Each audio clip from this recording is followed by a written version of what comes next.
Virus का अब तक कोई तोड़ तो निकला नहीं है। उस पर से ये वायरस अब रूप बदल रहा है, यानी म्यूटेट कर रहा है, मतलब अपने इन्फेक्ट करने के तरीके और उससे उभरने वाले लक्षणों में भी बदलाव कर रहा है। और बच्चों में अब जो कोरोना के लक्षण मिलने शुरू हुए हैं वो 60 साल पुरानी बीमारी कावासाकी डिजीज के लक्षण हैं।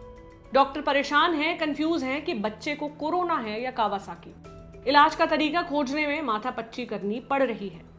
तो मामला क्या है कावासाकी डिजीज, इसकी कहानी क्या है, लक्षण क्या है और पूरा तामझाम सब जानिए आज आसान भाषा में मेरे यानी प्रतीक्षा के साथ। कावासाकी रोग अमूमन 5 साल से कम उम्र के बच्चों में पाया जाता है। साल 1961 में जापान के एक बच्चे के डॉक्टर टेमिसाकु कावासाकी ने 4 साल के एक बच्चे में इसका पहला मामला पकड़ा। फिर उन्हें कुछ और केस मिले, तब से इस बीमारी का नाम डॉक्टर साहब के नाम पर पड़ गया। इसी साल डॉक्टर कावासाकी की 95 वर्ष की आयु में मौत हो गई। कावासाकी रोग किस वजह से होता है इसका पता आज तक नहीं चल सका है। यह बीमारी शरीर में खून पहुंचाने वाली नसों को प्रभावित करती है। ऐसा वैज्ञानिक और डॉक्टर मानते हैं कि किसी इन्फेक्शन से लड़ने के लिए शरीर रोग प्रतिरोधक क्षमता विकसित करता है और इसके बाद ही शरीर में कावासाकी रोग जैसे लक्षण पैदा होते हैं। और वो लक्षण क्या होते हैं? तेज बुखार, सीने, पैर और जननांगों के इलाके में चमड़ी का रूखा होना, छोटे छोटे दाने आना या चकत्ते निकलना, हथेलियों और तलवों का लाल होना और सूज जाना, आंखें लाल होना, गले में गिल्टियां निकलना, गले में, मुंह और होंठ पर खुजली होना, जीभ का सुर्ख लाल होना और कुछ केसेस में दिल की धमनियों में गुब्बारे जैसी संरचना बन जाना, जिसे मेडिकल साइंस में एन्यूरिज्म कहा जाता है। अब ये नए लक्षणों वाला मामला क्या है? अमेरिका और यूनाइटेड किंगडम में बहुत सारे बच्चों के ऐसे मामले मिले जो कोरोना पॉजिटिव थे और उनमें कावासाकी रोग के कुछ लक्षण मिले थे।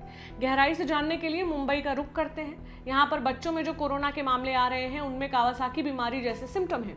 इंडियन एक्सप्रेस की खबर की माने तो यहाँ के कोकिलाबेन धीरूभाई अंबानी अस्पताल में 14 साल की एक लड़की का केस आया।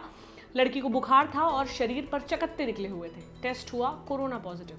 लड़की की हालत गड़बड़ होने लगी। 26 जून को उसे आईसीयू में शिफ्ट कर दिया गया। आखिरकार 4 जुलाई को उसे अस्पताल से छुट्टी दे दी गई।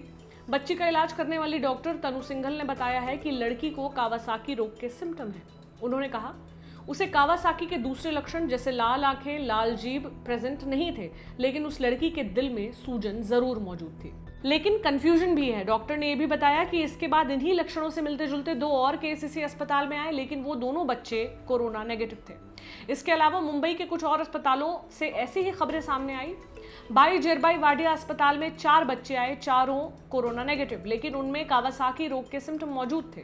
डॉक्टर एंटीबॉडी टेस्ट से अभी इस बात की तस्दीक करने की कोशिश कर रहे हैं कि क्या वो पहले कभी कोरोना पॉजिटिव हुए थे, यानी कोरोना नेगेटिव हो या पॉजिटिव, कावासाकी के लक्षण सभी में मिल रहे हैं। तो क्या भारत में कोरोना के साथ साथ एक नया रोग भी आ गया है? ऐसा कह तो नहीं सकते, क्योंकि कावासाकी रोग किस वजह से होता है ये पता नहीं चला है, लेकिन जो लक्षण पैदा होते हैं वो शरीर की रोग प्रतिरोधक क्षमता के तहत पैदा होते हैं। ऐसे में जिन बच्चों में कोरोना नहीं मिला है लेकिन कावासाकी के लक्षण मिले हैं, तो ऐसा माना जा रहा है कि कोरोना के इन्फेक्शन से लड़ने के दौरान ये लक्षण मिले हैं। यूके के royal college of paediatricians and child health ने कहा है कि मुमकिन है कि ये बच्चों में पाया जाने वाला मल्टी सिस्टम इन्फ्लेमेटरी सिंड्रोम हो, यानी MIS, मतलब शरीर के भिन्न भिन्न अंगों में दर्द रहता है, तकलीफ होती है। हो सकता है कि इस वजह से बच्चों में कावासाकी रोग के लक्षण पाए जा रहे हों। उनका कोरोना पॉजिटिव पाया जाना या ना पाया जाना एक अलग बात है। साथ ही WHO ने भी कहा है कि संभव है कि जिनमें MIS पाया जा रहा है वो पहले किसी कोरोना पॉजिटिव व्यक्ति के संपर्क में आए होंगे। फिर भी पुष्टि करने के लिए इस कंडीशन की जांच की जा रही है। इस मामले में कोई भी अपडेट आता है तो हम आप तक जरूर लेकर आएंगे। आप देखते रहें लल्लन टॉप। ये जानकारी आपके लिए लेकर आए थे सिद्धांत। मेरा नाम प्रतीक्षा है, कैमरे के पीछे अमितेश है। शुक्रिया।